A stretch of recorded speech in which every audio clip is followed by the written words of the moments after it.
Welcome to the Bleav in Steelers show on the Bleav Network. I'm Mark Bergin, joined as always by Pittsburgh Steelers scout and two-time Super Bowl champion Ike Taylor. IT, I'm very excited to have today's guest. A little bit of tension in the air because it's a player you competed against. He's also a Super Bowl champion. Not really. He played tight end for the Jets, Bucs, and Ravens, also the host of the Bleav in Ravens podcast. We welcome in Daniel Wilcox. Ike, welcome in our guest today, and we'll take off from there.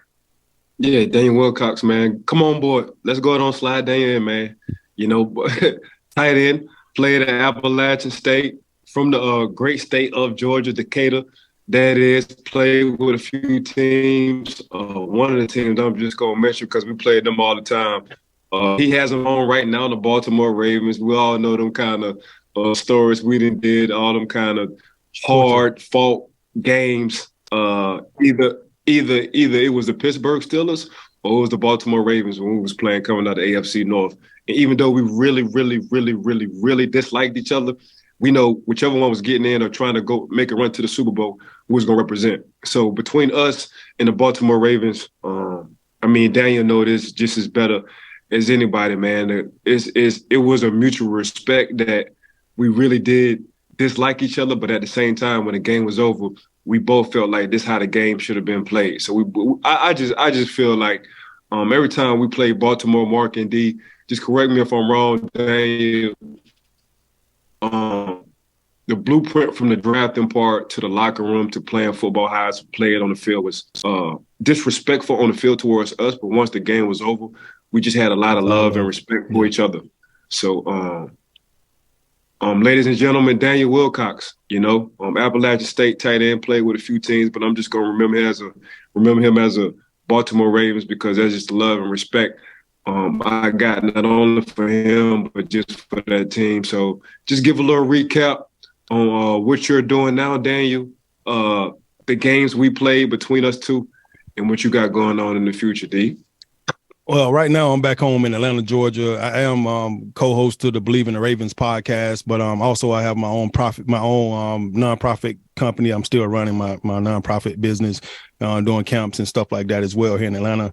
Also, I have a business where I build custom homes, where I'm building designer homes and custom kitchens and custom bathrooms, custom basements, stuff like that. If it ain't custom, don't call me, But I try to stay active, man. I got two sons, man. My 17-year-old is a baseball and football guy. He's top 5, top 10 first basemen in the state of Georgia right now. And, just trying to get him ready and prepared, man, and give him an opportunity to go do some great things on that next level. Hopefully he can get a chance to not follow in his father's footsteps, but, run some new shoes up through that way and see what happens, man. I'm blessed to have two talented young kids and both boys and both get on to go ahead and represent the Wilcox Strickland name, man, and do great things in the future. So excited. I mean, you said it best, man. It was a love-hate, mutual respect, relationship between the Steelers and the Ravens, and it always will be, but I think we played football the way football was supposed to be played, a lot of rule changes now. It's like two-hand touch, but back then, we set the standard for what real football looked like. And we got up for those games, they got up for those games, and it was like a heavyweight fight every single time. And we knew it was going to be somebody that was going to come out of the AFC North that was going to have a shot at the Super Bowl every single year before the season started. Yeah. Shout out to Ozzie. Ozzie, the GM for the Baltimore Ravens, Hall of Fame GM. Mm-hmm. Shout out to Kevin Colbert for the Pittsburgh Steelers. I think he'll be a Hall of Fame GM as well. Those two had the same blueprint. We want guys who are very violent and just love the game of football. Absolutely. And when Pittsburgh played the Baltimore Ravens, that's exactly what you seen from both of the two organizations or franchises. So, yeah, man, it just brings back memories between Ed Reed. It's a lot of guys I looked up to on that side of town, the Baltimore Ravens, and I actually got to play against them. So, but it's just like, it's just like that pitch-up backyard football. It's just so happened we was in the NFL who was doing it, So I tell people all the time, like, if you can just sum up football in 2 words, I just call it organized violence. That's all it is. So that's it. Especially when we played. Today's episode is brought to you by BetOnline.ag. We are 10 days away from the NFL draft. Playoffs for both NBA and NHL are underway. And if you want to place a bet on any of the action, BetOnline.ag is the place to do it. what you need to do, go to BetOnline.ag today. Use our promo code Bleav. That's BLEAV to receive your 50% welcome bonus on your first deposit. Bet Online, where the game starts. Now back to our conversation with Daniel Wilcox. Yeah, man, just appreciate you really just coming on the show. We talk about us being dads and being in our kids' lives, and I just think to that point, because my son is getting highly recruited. He plays safety. We just got back from Tennessee, so we had a recruiting visit at Tennessee that went real well. But it's like our sixth to eighth visit. But you always want your kid to be better than you, and us playing at this level, kids can either go two ways. They can go the way with never live up to their father's potential, or they'll pass their father's potential. And right now, just from the way you're talking, and I think I can attest to this because we both feel the same way. Like, my son is 10 times better than me at that age right now. So he could have abused what he had, could have been lazy, but he chose to go a whole different route. Obviously, if your son is being ranked or your kid's being ranked that high and they moving into an upward direction, your kids ain't taking what you do for them from granted either. So that's a good thing about being a dad.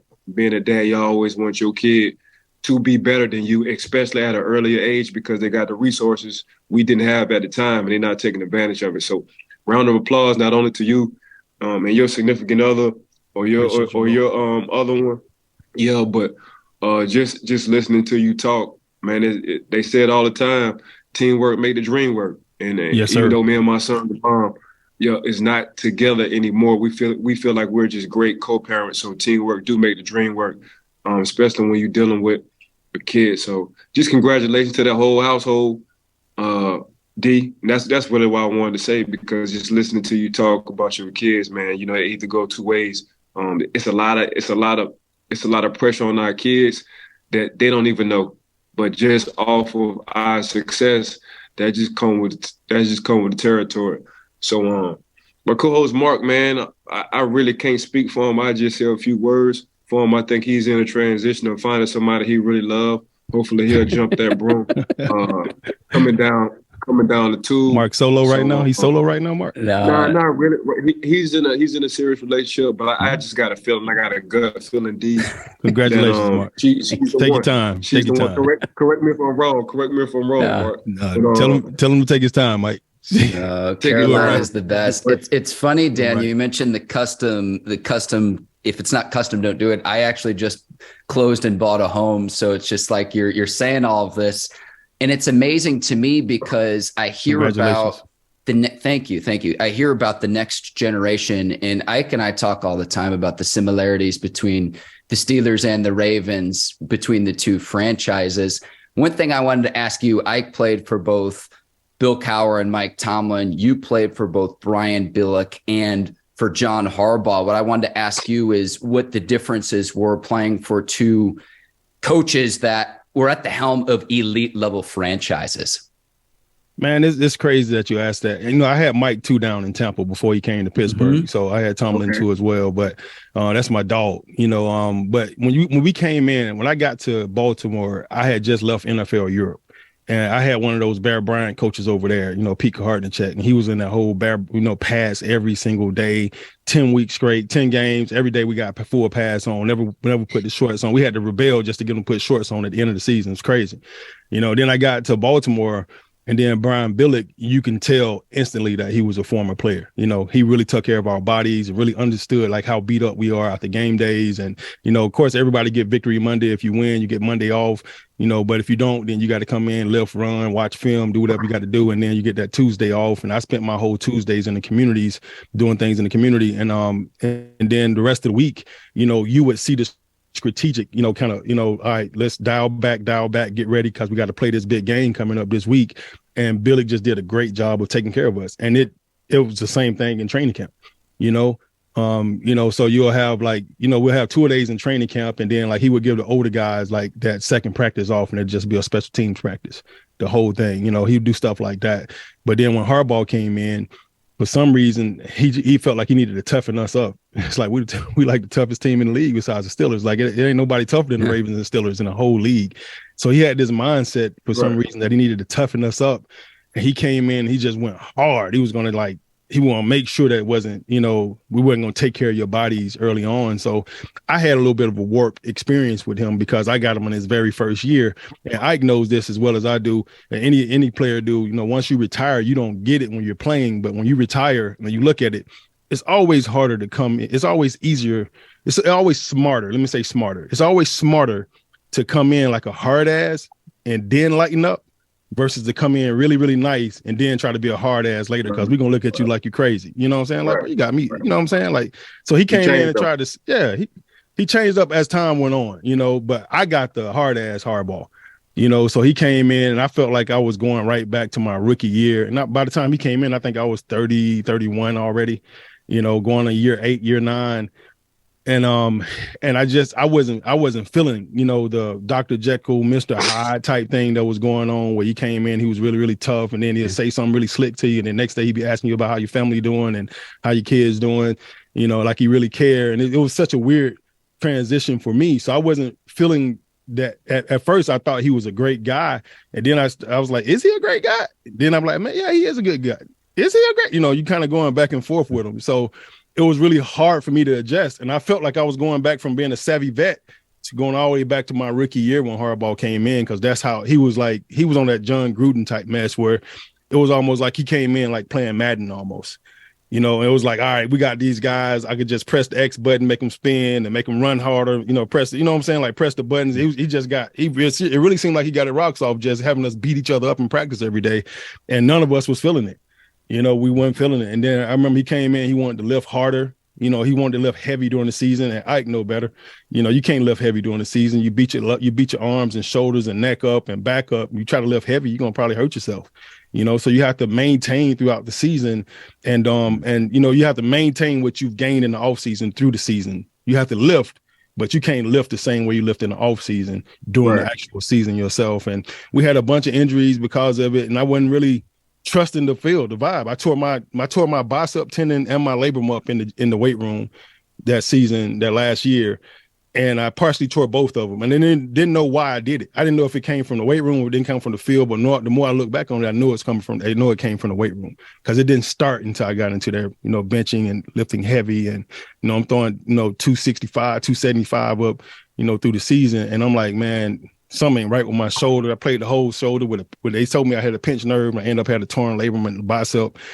So my experiences with both of those guys were totally different. I also had bounced around the league a little bit too, Mark. I've been to Tampa, I've been to New York already, played for Herm Edwards, played for John Gruden, Pete Carton in Germany. Then I came to Baltimore. So when I got there, Billick was like, I love this guy. He's amazing. But the players hated him.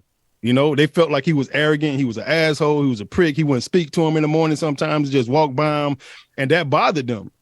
After coming from Gruden, that didn't bother me at all. I was like, bro, you good. Just keep doing what you're doing. Like, I rock with you, B. Go ahead.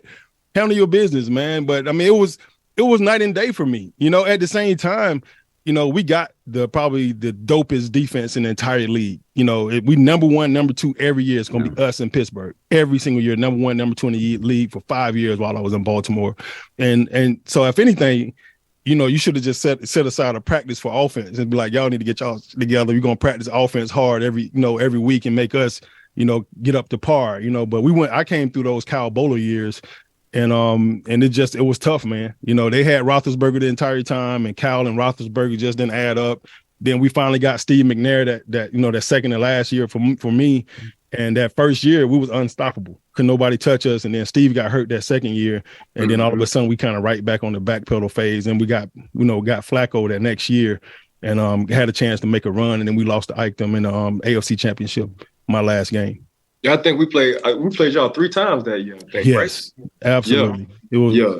It was ridiculous. Absolutely ridiculous. Yeah, that was it was a tough year, boy. That's tough. That's hard on the body, boy. I tell you that much. They played the Baltimore Ravens 3 times. And you remember, Mike, somebody got knocked out and had to get carried out on the stretcher every game. All 3 games. Every game, we used to call it catching the body. So somebody on either team was catching the body. So we used to call it their prime escort. So when the trainers pick you up from their prime escort and you go to McDonald's, but you ask for a pepperoni pizza, we already knew something on right up top. You know what I'm saying? Absolutely. You know what I'm saying? So that's how it was. Yeah. That's how it was when we played each other, man. You go through that McDonald's drive-through, it was and tough, you asked for 2 tacos and a pepperoni pizza. Yeah, you didn't have a long, you had a hard night. You had the wrong restaurant, brother.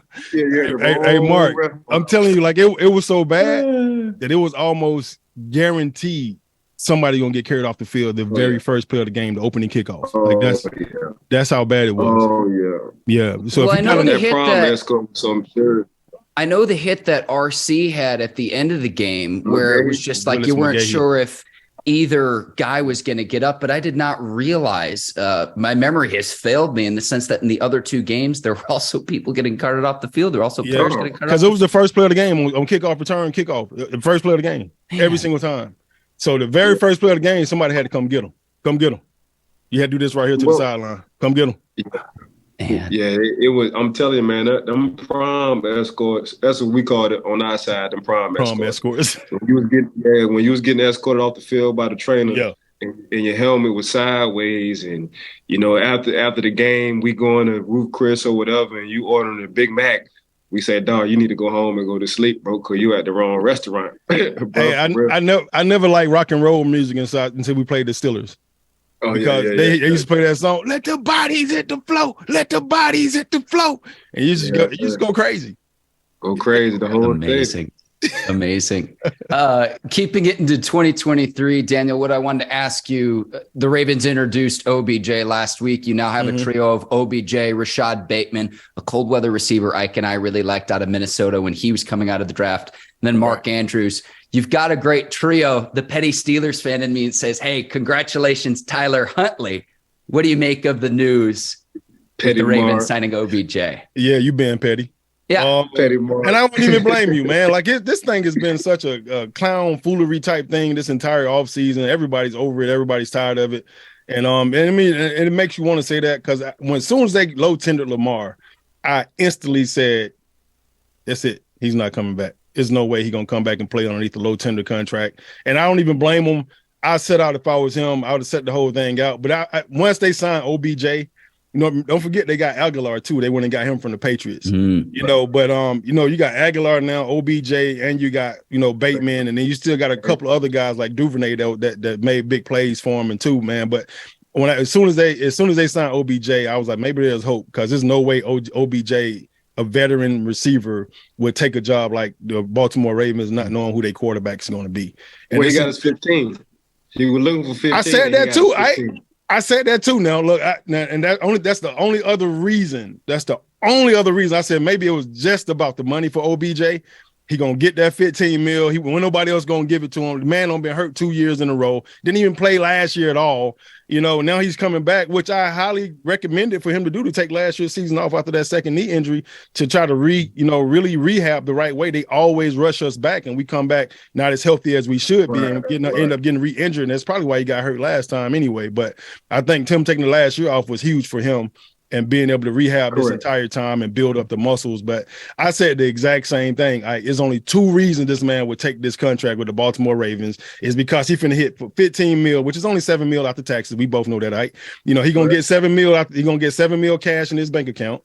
And he gonna get a chance to go play for one of the most elite teams in the country and still may have a chance to win the Super Bowl, regardless of Lamar Jackson come back or not, just because the Ravens defense is that potent. And I think they're going to get better this year. I really do. I believe they're going to be a lot better defense this year, but I think he either gambling on the money or he only took it because he knew hands down that Lamar is going to sign. Mm-hmm. So who's the quarterback then, if not Lamar? Is it Huntley? Because the Ravens don't pick till number 22. I don't know. That's a great question, man. Mm-hmm. I mean, the Ravens are they have always been such a detail-oriented organization from top to bottom. And Steve Bisciotti told me to my face one time, if you let me go one-on-one with anybody in this world in any business, I'm going to win. If you let me put 100% of myself in anything, I'm going to win. That's the owner of the Ravens saying that. So when you hear something like that, you you know that they thought this thing out upside down, all around, inside out. Dave was very, very, very quiet as far as the offseason transitions and who they picked up and who they brought in. They was, and the Ravens are usually busy, making huge transitions. So this draft is going to be huge for them. And when I say huge for them, it's not always about who they're going to draft with the Ravens. You know, they'll take those picks and they'll use them. They'll move them around and they'll be on the phone talking to other teams the entire time through the draft. We'll draft this guy and trade him to you for this guy. He might end up with something. We might end up with somebody else's starting quarterback that they was planning on starting this year. It could be anybody. You just never know with the Ravens. They have thought this thing out a million different ways this Sunday. If they got Lamar and if they lose Lamar, they've thought this out. They're willing to depart with him to make a good business decision because it's all about business at the end of the day. We get caught up as players as loyalty because we've been trained that since we was 5 years old. We always been loyal, and we really forget that this is a freaking business, and they run it like a business, and we trying to be loyal. And they don't care about you being loyal. All they care about is if the bottom line dollar, how much it's going to cost me to do this, how can we stay underneath the cap? How can we make this business profitable long in and still fill those seats? Okay, so it's a business for the Ravens. It's loyalty for Lamar. He's still a young man, not realizing that whole process, and he allowed the business to play him on this back end, on the front end and the back end of things right now. Well, when you doing them contracts, and that's what I think I learned early, like – I sat in on my contracts and it hurt. And they tell you everything you can't do. And you and the reason why they're telling you that because they don't want to pay you. Eventually, y'all going to meet up in the middle and y'all going to wind up working it out. You just got to be smart about where you at. You can't look at nobody else's money. You got to understand, hey, I'm comfortable with this on my own. I can't look at somebody else and be like, man, I should get what so-and-so get. You got to be comfortable in that. So Lamar not having a representative, he's seeing the real true business side of this business, and they're telling him everything he can't do, and he's like, "But man, I'm the perfect," and he's the perfect person. Goes into the organization up and down, whether it's the general manager or whether it's the janitor. Everybody loved Lamar in that building. Nobody has nothing bad to say about Lamar in that building. It's just when it comes down to that money, I figured it out earlier than later.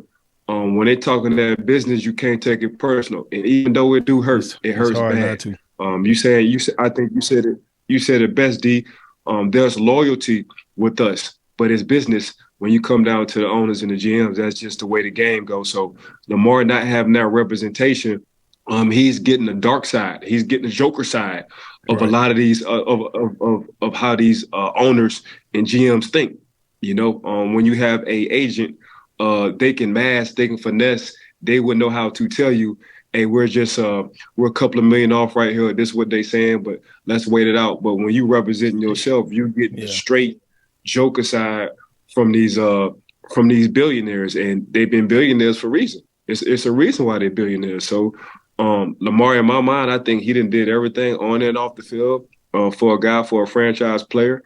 Now he's just in the business side. So when you represent yourself, especially at that position, it's a lot of guys who D-Hop represent himself when it comes down to contracts, but he's not a quarterback. When you play in that quarterback position and you're trying to get $250 million in 4 or 5 years, the representation of talk's going to be a little bit different between a receiver or a corner.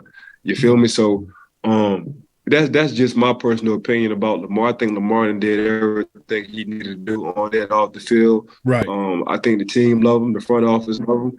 It's just from a representation part, he's seeing the Joker side of this business.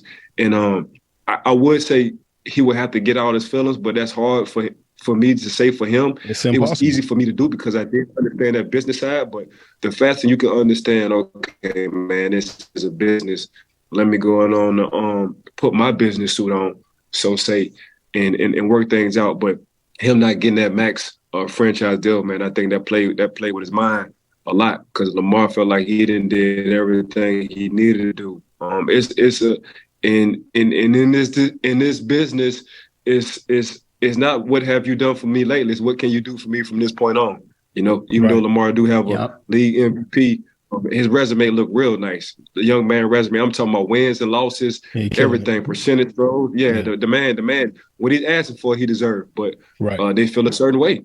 about it. So I mean, you said it right. You said it right 100%, man. Like I look at negotiating contract like a guy talking to his girlfriend or a husband talking to his wife.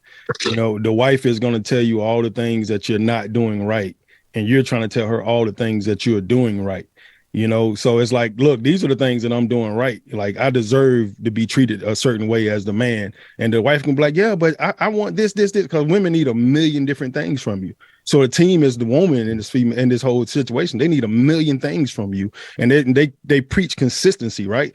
Sense of urgency. They preach consistency, and you going out there and putting your body and your life on the line every single play for this organization. And then when it comes time for you to reap your benefits from it, then you have to get slapped in the face with all the things that you didn't do, even though you went and did a million things right.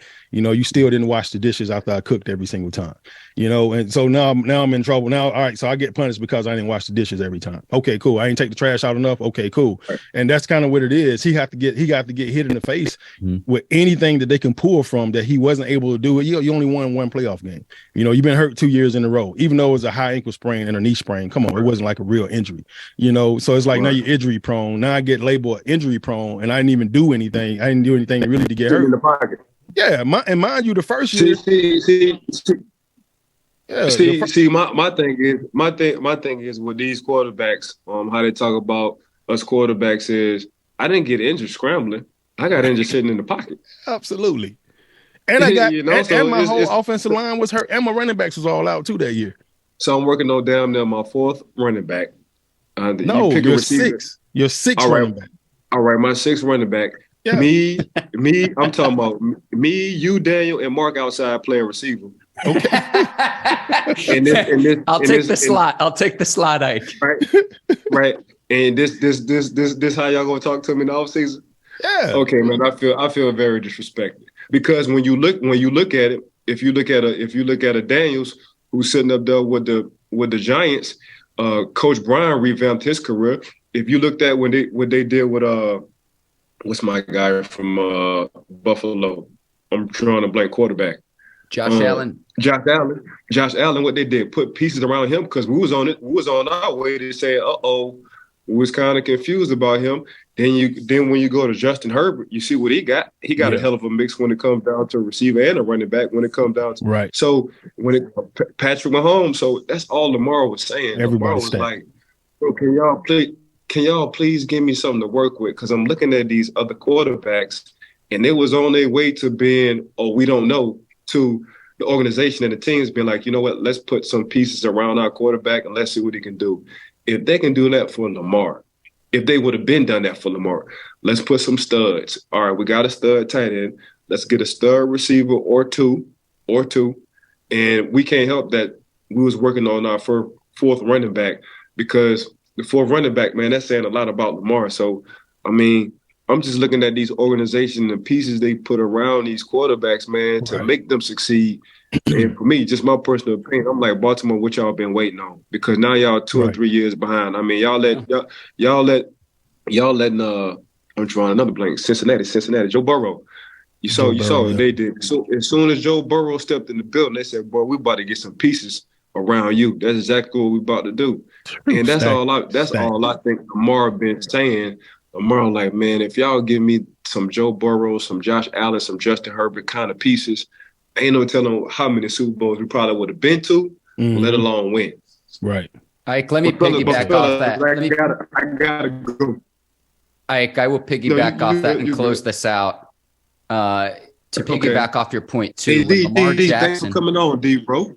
You too, Ike, man. Get the meetings, man. Handle your business, man. I know how crazy that scouting department is, man. Go kill it. I'll finish up with Mark.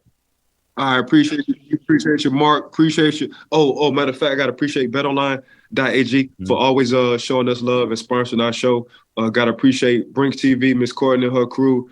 Got to appreciate you, D, from coming on. Got to appreciate Mark for being the best co-host, man. So I see y'all in a few. Love.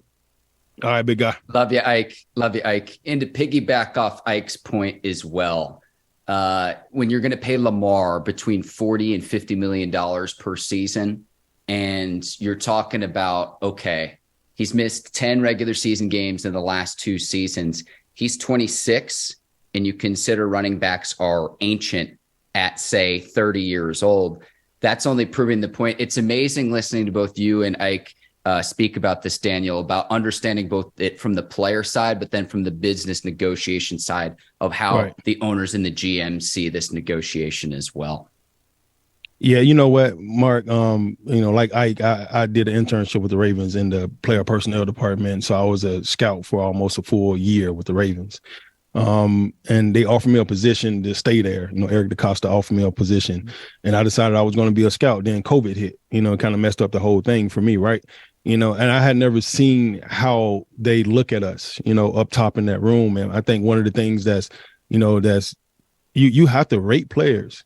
As scouts, as GMs, as presidents of the team, as owners of the team, you have to sit in a room with 25 people and say, all right, who do you think the best player is on the team? And then you rate them 1 through 100, like 1 through 60, 1 through 65, how many other guys on the team, 1 through 53, right? And that's how you rate your players. And the year I was there, Lamar was number one. This was a year going into the MVP year, and it was like, yeah, he was number one, bro. Like hands down. You saw him out there in practice. He started off kind of slow, not throwing the ball right, accurate. And then by the end of the training camp, it was dime after dime after dime after dime after dime. And he was running the ball, but very, very little. You never saw him. He wasn't running the ball and taking off running all the freaking time like you would think. And he sat in the pocket and just picked people apart.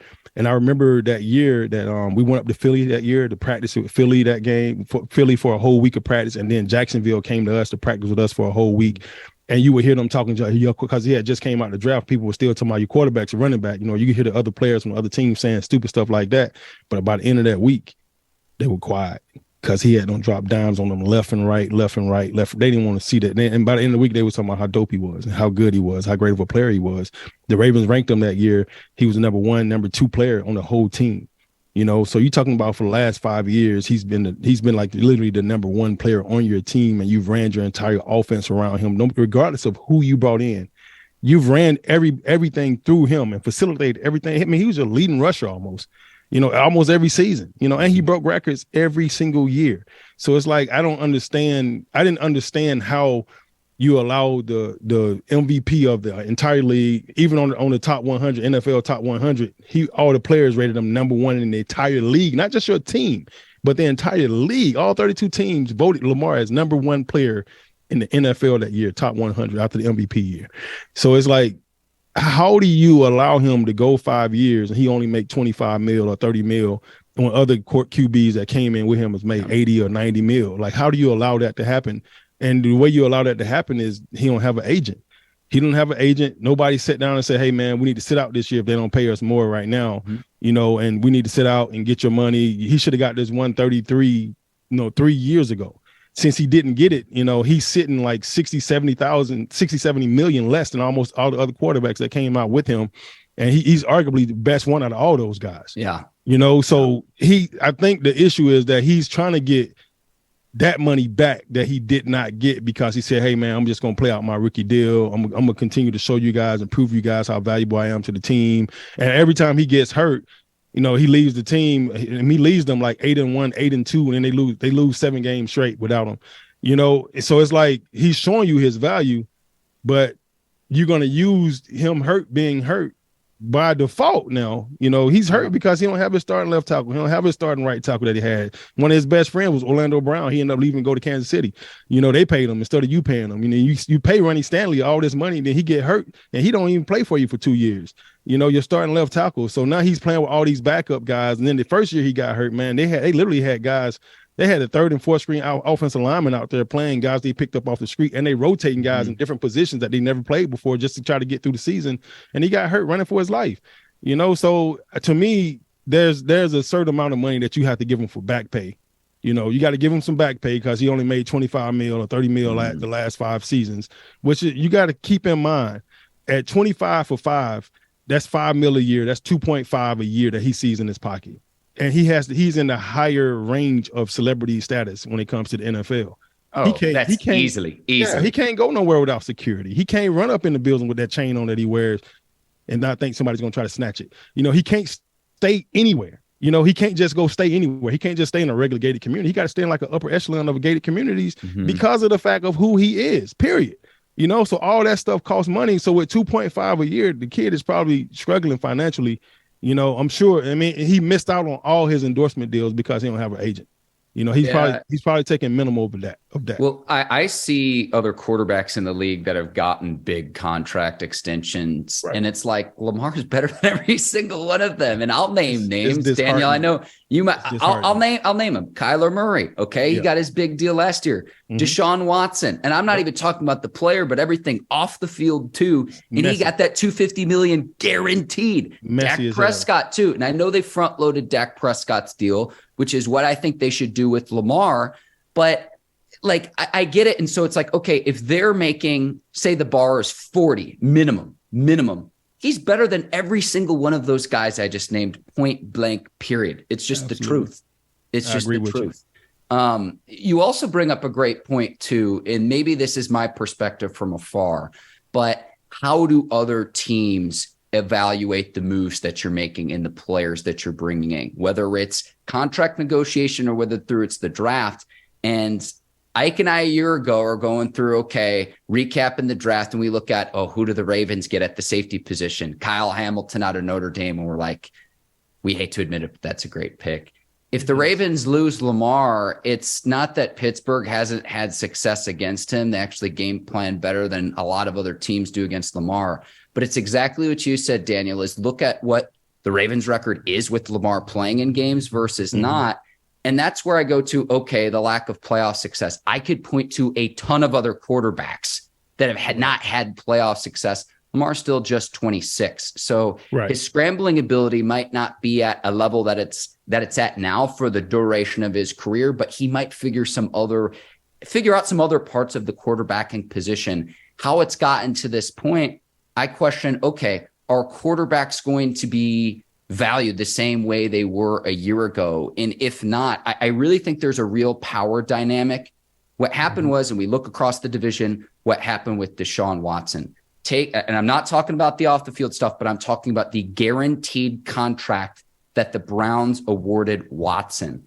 Is that going to be the new norm when it comes to quarterbacks, or is that going to be the exception when it comes to quarterbacks? So to me, this whole Lamar Jackson discussion doesn't really have to do with Lamar. It's the power dynamic between ownership, general managers, and players. I absolutely agree, Mark. I think the Deshaun Watson deal is going to be like an anomaly. Like, nobody's going to try to follow that. Everybody's pissed off about it. All 31 owners that are left over from the Cleveland Browns are all upset about it. So since I think they're all upset about it, they're trying to reset the market right now by how they pay Lamar. The problem is the longer they wait, then they're going to have to pay Burrow, and they're going to have to pay the rest of these guys. Once they pay those guys, and that's going to set the bar for what Lamar gets too. So the sad part about it is, from the business standpoint of it, what the Ravens is doing is on point. Like, it's perfect. It's smart. It's very, very thought out. It makes perfect sense. Even them basically allowing him to play himself out his whole rookie deal without restructuring his deal. I mean, they paid the man they paid him $25 million, $30 million. That's pennies for what this guy was worth for the last 5 years. And then you didn't even go load him up on offense with all this stud talent that he could have got. Then you go get OBJ after 2 knee surgeries, and he's he's not over the hill, but he is, he's already had a bunch of injuries, and you could call him injury prone because he's had 2 knee surgeries now, right? Real injuries, and you're still not loading them up with the top receivers in the league. You're not giving him that Tyreek Hill, like the Dolphins did last year. So my thing is, the Ravens is doing smart business. Lamar his business dealings right now is not on par what they need to be, and I think he does need. And I'm not even gonna say he need an agent. He just need a lawyer or somebody that he could trust to really go in and help negotiate this contract with him, that's qualified or certified enough to be able to do it, right? And you can get a business attorney to come in and help read these contracts and figure this thing out and help make sure that you get the best out of this thing. Somebody that's going to be there to represent you. And a lawyer is good because they debate all the time. They go to court all the freaking time. They go back and forth. You're not going to make them nervous, or because when you argue with your girl, you get to a point you're like, bro, I'm good. I don't want to argue with you no more. And that's kind of what it is. This is such an emotional thing to deal with. I poured all myself into this thing for you guys. I played hurt for you guys. I did everything I can for you guys. And I put the team on my back for you guys multiple times. I went into the locker room and came out like Superman and won that one game for you guys. All this stuff that I've done. And you guys are going to sit here and just tell me what I've done wrong and what I haven't done right. I haven't done anything outside of, the public eye to make me look bad or make the franchise look bad. I've been, very good. I do stuff in the community all the time with you guys. Like, how you going to sit here and then not give me what I want? And this is what this guy got. He's in our same conference, our same division. I understand what you're saying. It's an anomaly and it's not right. And he wasn't supposed to get that. And I don't need that. But give me 200 guaranteed. Let's go. Let's see what happens, and I think that's what it was. I think his number, I don't know exactly what it was, but if I had to guess, I would think his number would be at least 200. That would be more than what everybody else got except Deshaun, so it just, I don't know. I think the Ravens don't want to, they're trying to make sure that they hold down the other 31 owners or the other 30 owners that didn't make this poor decision like Cleveland did. And because once you start paying guys $230 million guaranteed, that sets the bar for everyone else to get paid. So if you could reset the market now with Lamar being one of the top 5 quarterbacks in the league and not pay him $230 million, $250 million guaranteed, now that restructures everything. Now everybody has to kind of pay attention because nobody else has got nowhere near that 230 that Deshaun got. And I heard they was trying to restructure the 230 right now.